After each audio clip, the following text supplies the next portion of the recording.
Tommy Rex, and you're listening to today's Boondoggle. This is Mark Metcalf, and you are listening to today's Boondoggle with Bailey on Domain Cleveland Radio. You are listening to today's Boondoggle with Bailey on Domain Cleveland Radio. Yes, Kato Kalin listens to this all the time. Welcome to today's Boondoggle. Now, here's your host.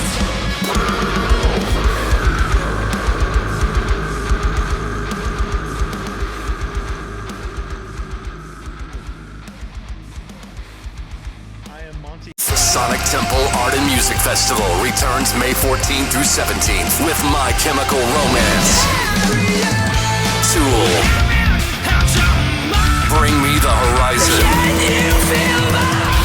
and Shinedown. Plus, Pierce the Veil, Good Charlotte, The Offspring, Sublime, Godsmack, Breaking Benjamin, Marilyn Manson, and so many more. Sonic Temple in Columbus, Ohio, May 14th to 17th. Passes on sale now for as low as $1 down at sonictemplefestival.com. What's going on, everybody? It's Bill Bailey with today's Boondoggle, and this is going to be a fun conversation. I can tell already. I get to talk with Mixi of the band Stitched Up Heart. What's going on? Hey, how are you? I'm great. It's been a good day so far, and I'm excited to have this conversation with you. I've seen you a couple times when you come to Cleveland, and been able to become pretty good friends with Randy along the way. So yeah, Randy's our little social butterfly. He's always out and about. yeah, we love Cleveland too. And every time we play Ohio, everybody always comes out, throws down, and you always come out and represent. So I appreciate you. Yeah, of course. It's a good time for sure.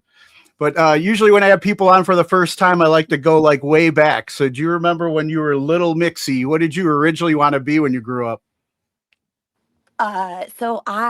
First, I don't remember this. My mother said that when I was 3, I wanted to be a rock star. But I guess so. I kind of fulfilled that prophecy. I don't remember saying that, but for a while, I wanted to be a National Geographic photographer because I just wanted to travel the world and take pictures of animals and stuff like that. And then I learned that the guitar, and I was like, okay, I think I'll just play with the instrument and tour the world that way. So that's just kind of how that went. Nice. And then early on, like, do you recall like who were some of your like earliest musical influences around the house? I think it was like a subconscious thing, but my dad always listened to the Beatles and the Beach Boys and stuff like that. So it was just kind of like a sentimental when I go back to that. Okay, nice. Yeah, you're breaking up a little bit there. I think the Wi-Fi connection. Oh, sorry. Getting us. Yeah, no problem. Yeah, we're probably not in the best. I'm sorry. It's all right. And then do you want me to try to I could turn my Wi-Fi off. Yeah, you want to try that? Probably real quick. and then you're saying the Beatles and stuff like that were kind of like earliest influences around the house. Yeah, it was just something that my dad listened to a lot, and I think it just is like ingrained into my being, so gotta go with the Beatles. And then what was it like, because you mentioned getting the guitar and then, it was kind of off to the races. When did that come about? So my first instrument was the recorder, and I loved that class. And then I went into band class in middle school, and I saw the tuba, and I thought it was just the coolest, weirdest instrument. And so I got really drawn to that. And they didn't have a guitar in band. Otherwise, I would have picked that one. Because I found the guitar when I was 15. I had like a boyfriend that had a band, and I was like, ooh, this instrument, I want to play this thing. So that's it was all pretty much downhill from there. Nice. And then when you did pick up the instrument and start learning to play, what was like the music scene like where you grew up at? We were kind of like a bunch of straight edge punk rock kids. We listened to like a lot of like Minor Threat and like old school punk rock stuff. So a lot of like um the band that my boyfriend was in at the time was called Sincerely Yours. So it was like emo core and it was like screaming, but also like really sad emo kids. But yeah, so it's kind of like a little punk rock underground scene back in the day. Nice. And then when was it that like was Stitched Up Heart your first band, or did you have a band before this one? Yeah, I mean, I first started out just playing, like writing songs because I learned how to play the guitar and I was just writing all these songs at home. And I learned that, oh, well, I have to kind of play these in front of people. That wasn't really kind of what I initially wanted to do. I just wanted to write and create music. Um, so I had to start forcing myself out to like force myself to play at open mic nights and force myself to just like get out of my comfort zone. And now it's kind of like natural. I just snap right into it, but it took a lot. It was just like I just love writing and creating music. Nice. And then so when did Stitched Up Heart come together for you? So Stitched Apart was 2010. So I was in, uh, I don't know how many bands, honestly, to finish that question. Um, Mixi was technically a band, which turned into my name. I was in this like indie rock band playing bass. I was in an all-girl punk band called Dragstrip Kitty. I was in Anti-Product as just backup guitars, a bunch of stuff that I was playing with just friends and stuff. My first band was called The Sluts. It was like just messy punk rock. Like it was just fast and annoying and loud, and we just sing about being geniuses, but really not knowing anything. And like three power chords. It was a lot of fun. So this band is been finally like the vision I think that I wanted to create. I just was trying to find my lane for like the longest time. So and it's always evolving, you know. Gotcha. My first band was a band called The Sluts. It was just a three-piece, like super punk rock. We screamed and sang about like being geniuses, but really not knowing anything, and just being punk rock and spitting and whatever debauchery that comes with it. Um, I was in a bunch of like bands. Actually, Mixi originally was kind of a band name, evolved it became my name. I was in an all girl band called Dragstrip Kitty out of Los Angeles. It was a lot of fun. Anti Product, a band from Europe. So I've played in a lot of bands, a bunch of other little stuff like indie rock and backup stuff. But Stitched Up Heart's been my baby, and it's the vision I think that I was trying to get to. By 2010 is when it all just kind of clicked, and I was like, this is what I want to do. So it's just been, slowly climbing ever since, very slowly. And what was the inspiration for the name? So I did a solo thing for a little bit right before Stitched Apart. In 2008, I was signed with Geffen Records and I did one song and I was working on a record and then they dropped me and I went, crying back to my family in Florida. Like I don't think I could do this anymore. And they're like, nope, go back out, finish what you started. So I picked up my heart and I stitched it back together. And I was like, I need to get some of the rage out. I didn't actually expect to scream. I wrote the screaming parts for somebody else to do. But at rehearsals, I just started screaming them. And they're like, you can do this, And oh, okay. And it's kind of fun. I feel tough guy. Nice, nice. And then Stitched Apart, you listened to the family, you came back, you put it together, you've been doing it now for a while. And it kind of reminds me of one of your singles that I've been a big fan of. I'm sure was inspiration for you to get back out there is Warrior. Let me ask you a little bit of the inspiration behind that song.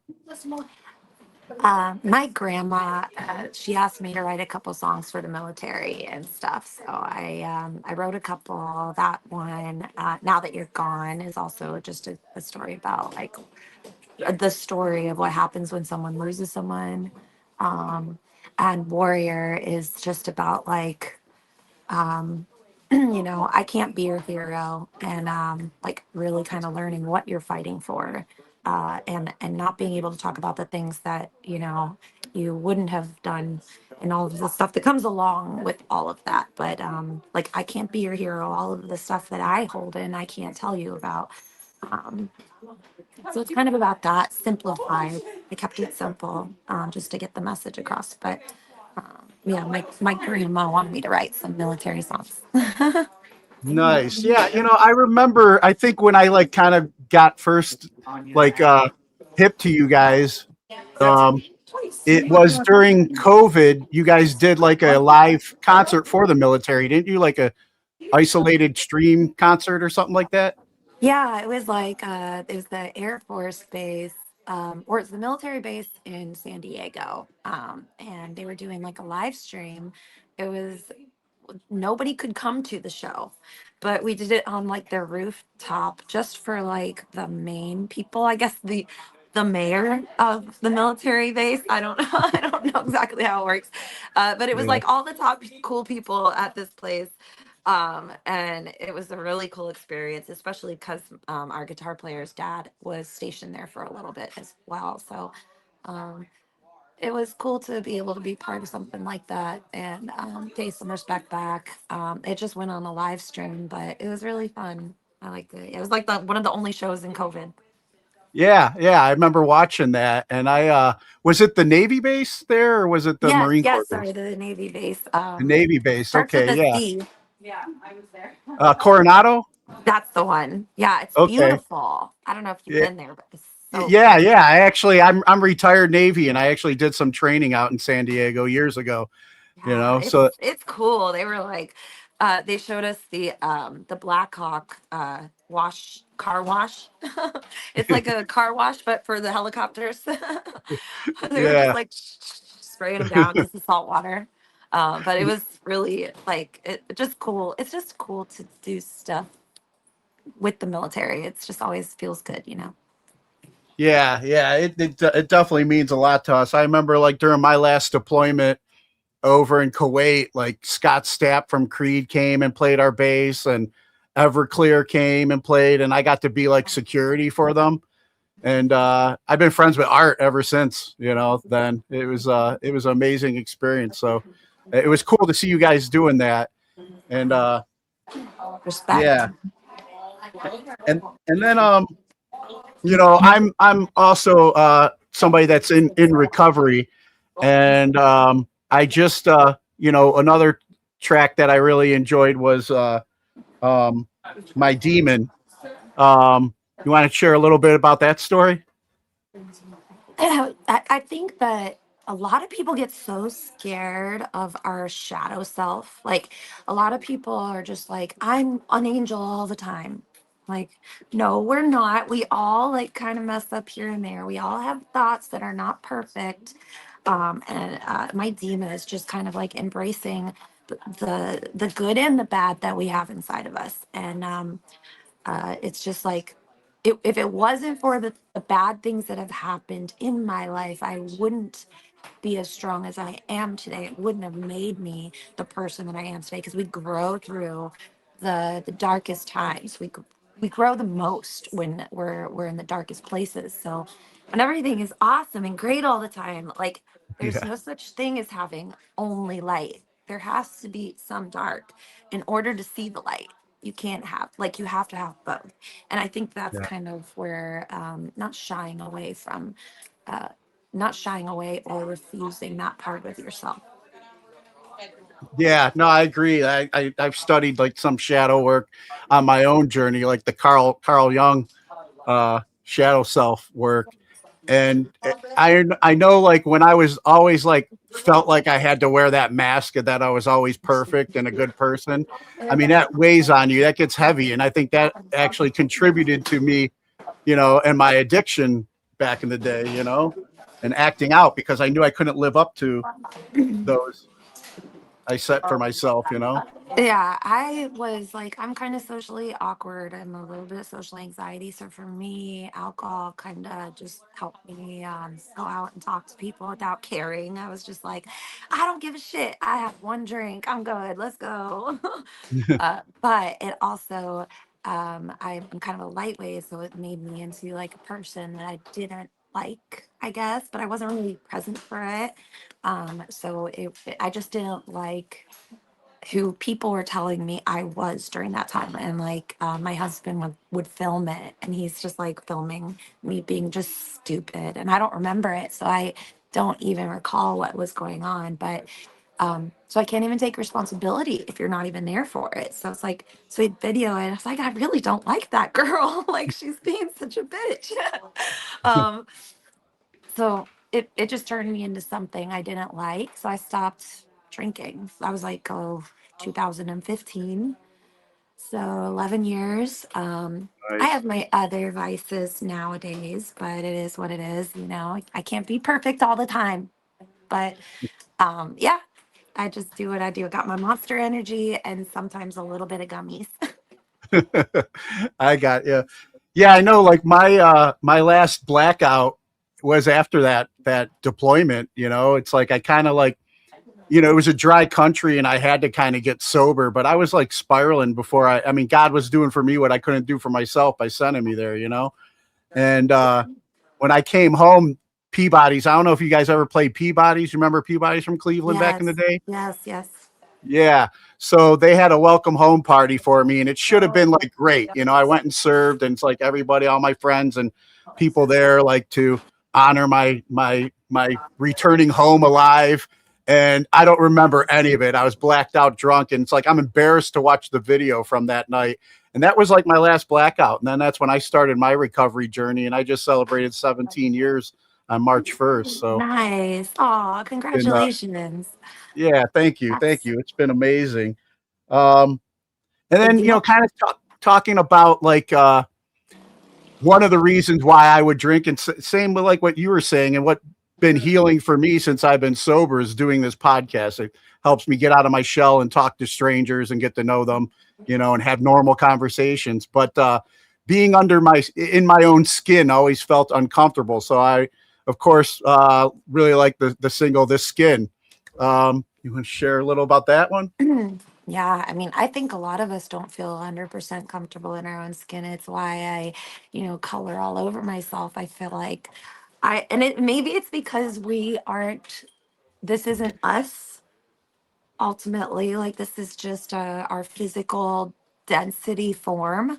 And we don't feel 100% comfortable because there's like, I think of it as like maybe it's like the soul is separate from the body, kind of like maybe we're just like a little spirit and we just like took over this human vessel for this human experience. And so that's why we all just don't know what to do with our hands. Or like, we're just having these feelings and these like uh, dense human emotions and just kind of guiding ourselves through it. So the lot of the I think it started out as just being like tattooing myself all over to try to act tough guy when I'm a little squishy panda on the inside, like, but like, Kurt, I can do anything if I can handle this, you know.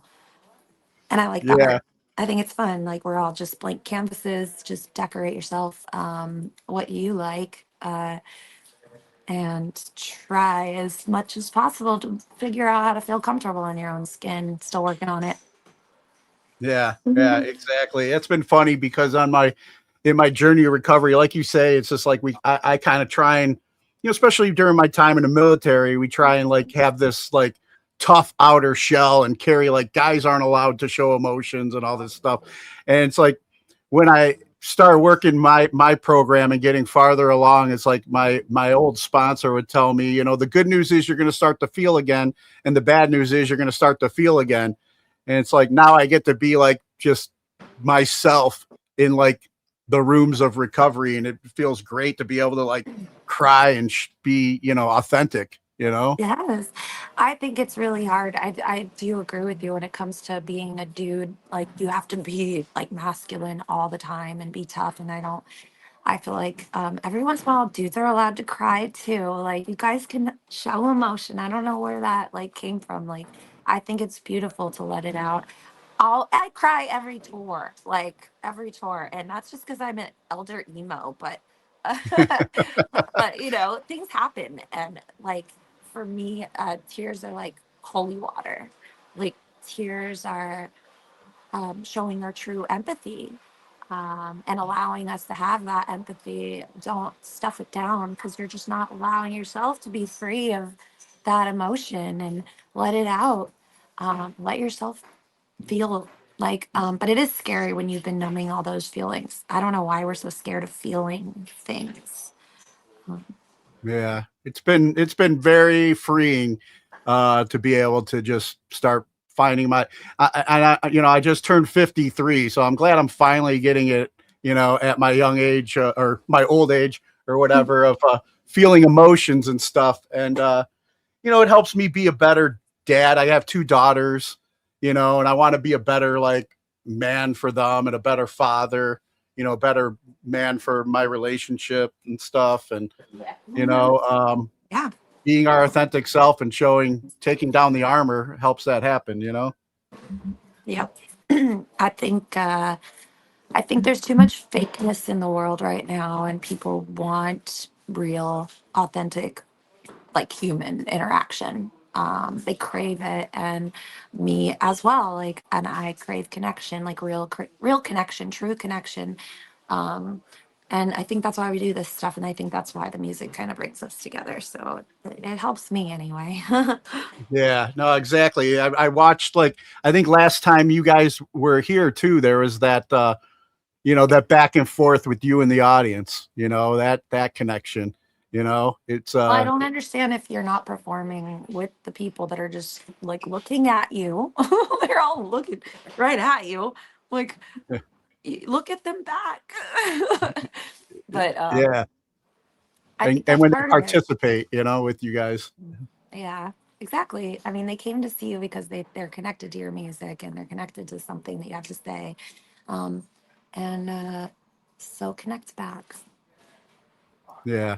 I want to ask you about one of your most recent singles too, before we get to the latest one, Glitch Bitch. Uh, Tell me a little bit about the inspiration or message behind that.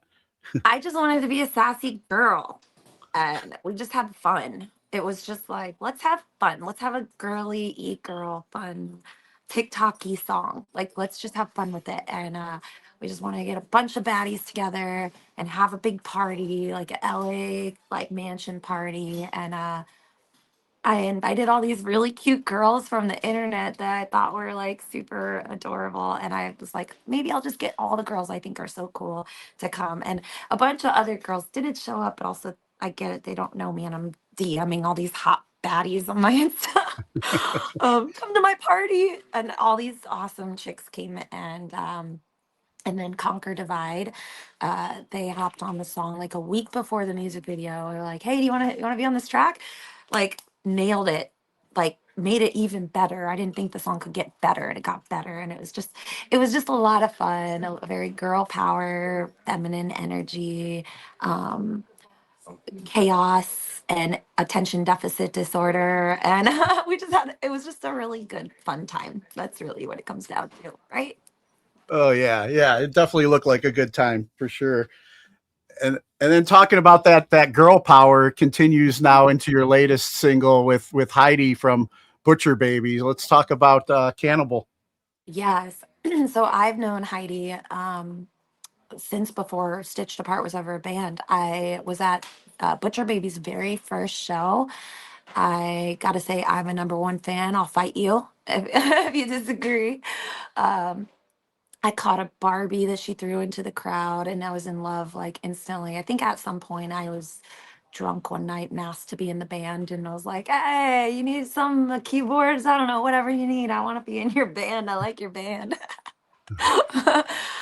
So we've been cheering each other on and watching each other grow and go through the industry, which is not easy for people to do. And girls do have it a little bit. It's a little different, I feel like, than men. So we respect each other's, I guess, just not giving up and just keep going. And no matter what people say, and it takes a thick skin to handle it sometimes. Yeah, yeah, definitely. It was really And cool to work talk, there. yeah, talk a little bit more about the song and the message in the song. So Cannibal originally was like just a man eater. I was just like, you know what? I know 90% of men are murderers, but let's women take the power back and like let's murder them now. And so it kind of started that way. And then like right before we released it, all the files came out. I was like, oh my God, people are actually eating people. What the I didn't know it was a real thing. And now it kind of turned into something I felt like a little deeper. And maybe it's just supposed to be what it is when it's supposed to happen. I'm just a Exactly. messenger. Yeah, yeah. Well, yeah, I mean, it's still keeping attention to the subject that it seems like our media wants to just brush over and other people in power. Yep. Mm. I won't get into detail, Yeah, but yeah, I know. if you know, I, you know. oh yeah, I know, and I feel you. I don't know how many times I've gone down rabbit holes with guests on here and have had my own show shadow banned because of my big mouth, but it is what it is. Right. Um, Now the album will be called Medusa. Let's talk about that. It comes out what, June 12th? Yes, I feel like Medusa is just her goddess energy is channeling all over the place.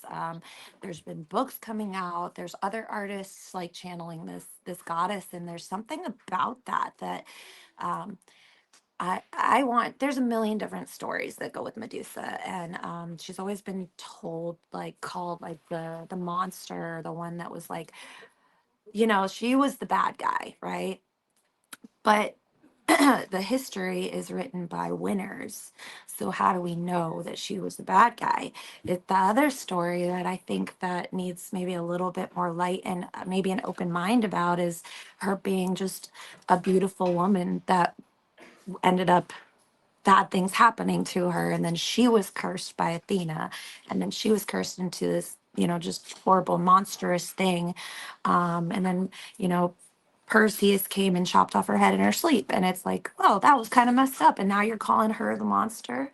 Maybe she wasn't the monster, and maybe it's not just mythology. Maybe there really was a Medusa. I don't know. I like to pretend. Yeah, yeah. I remember as a kid when the original Clash of the Titans movie came out, and I saw that, and that was my first exposure to, you know, the story of Medusa and Perseus and all that. Um, but I agree with you. I think maybe there is just another jealous god out there that just didn't like Medusa's style, and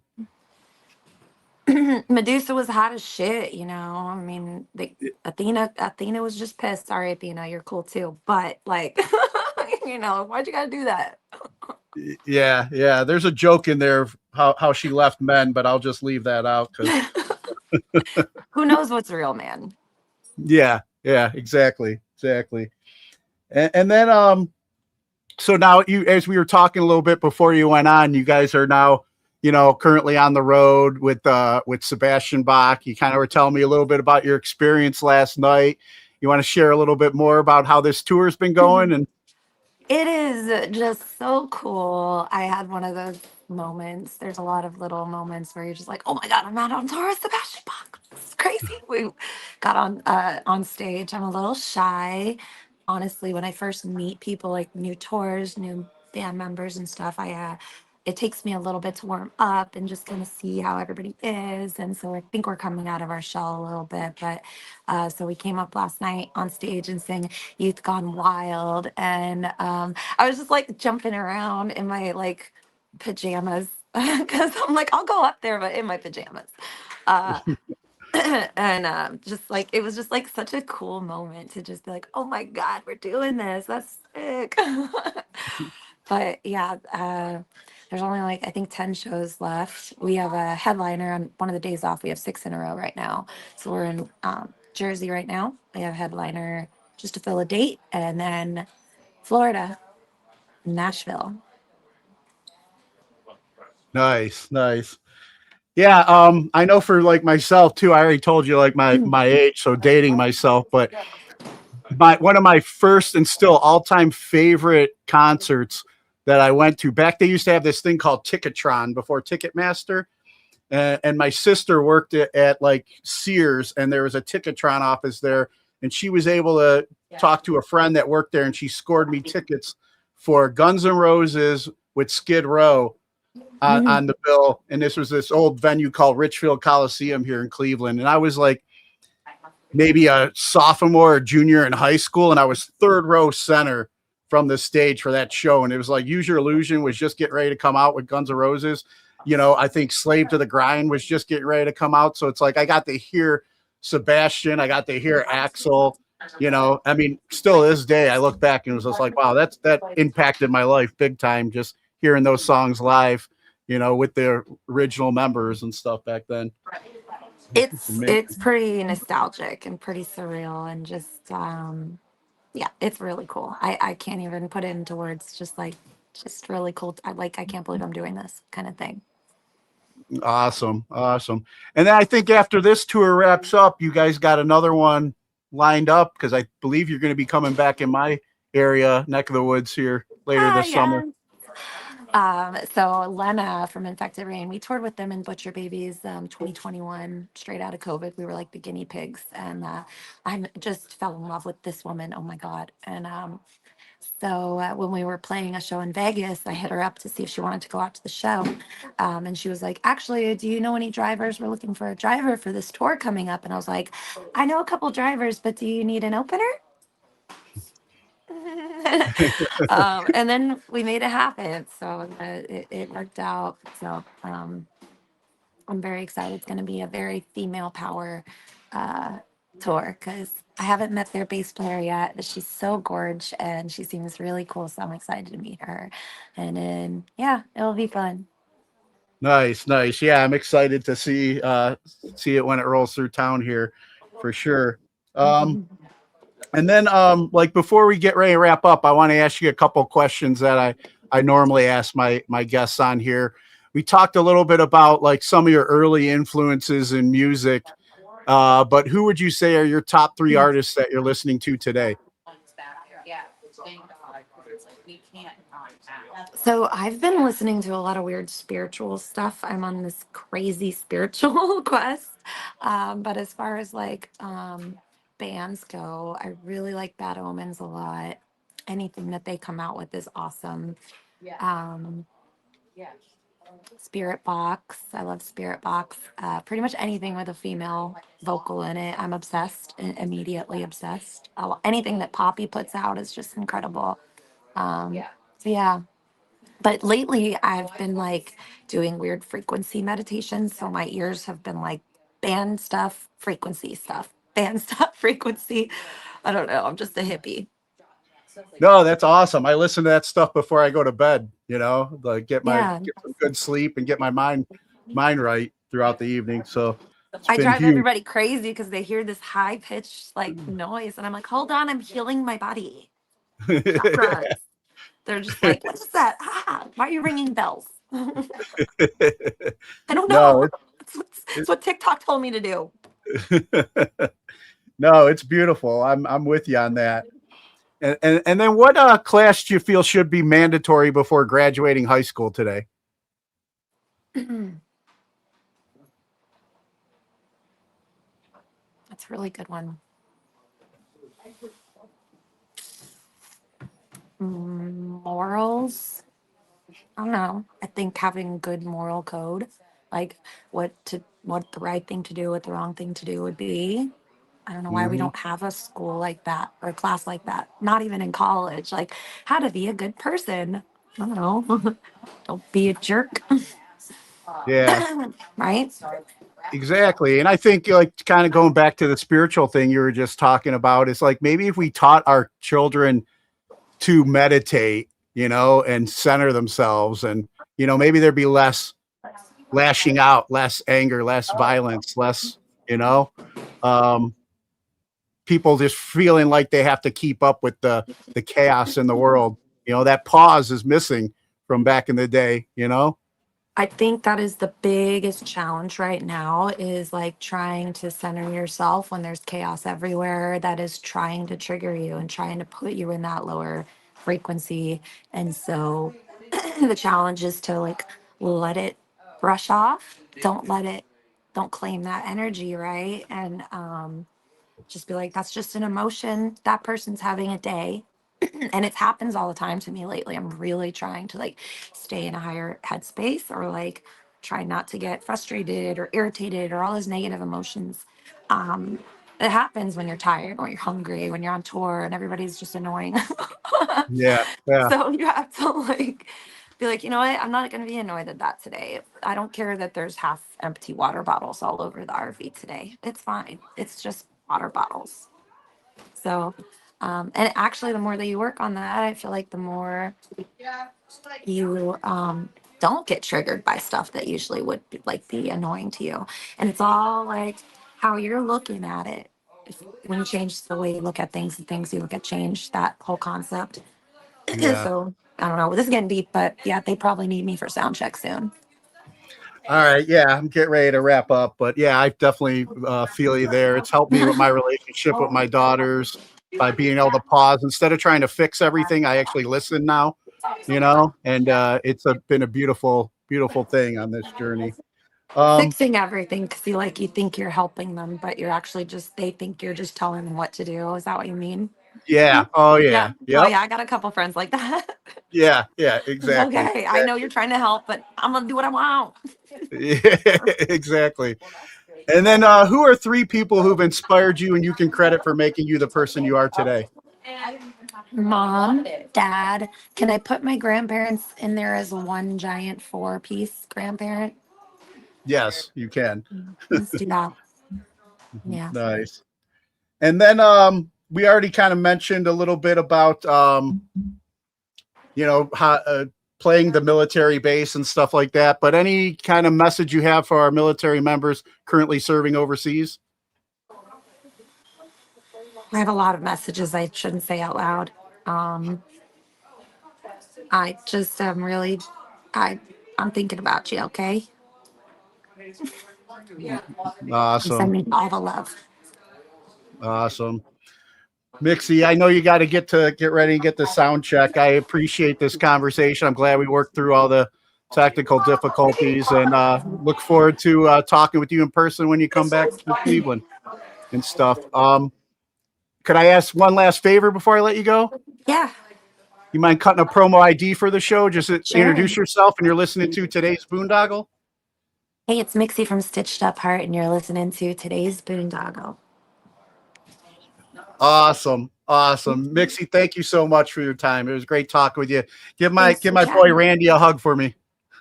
I will. I guess I'll hug him. I'm just kidding. Thank you. Appreciate your time. Yeah, thank you. Take care. Bye. Bye. Alright! Listen up! Hold on to your seats! Grab your girls, grab your beers! Hey everybody, this is Charlie from Anthrax, and you are listening to today's Boondoggle. This is Mark Metcalf, and you are listening to today's Boondoggle with Bailey on Domain Cleveland Radio. You are listening to today's Boondoggle with Bailey on Domain Cleveland Radio. Yes, Kato Kalin listens to this all the time. Welcome to today's Boondoggle. Now, here's your host.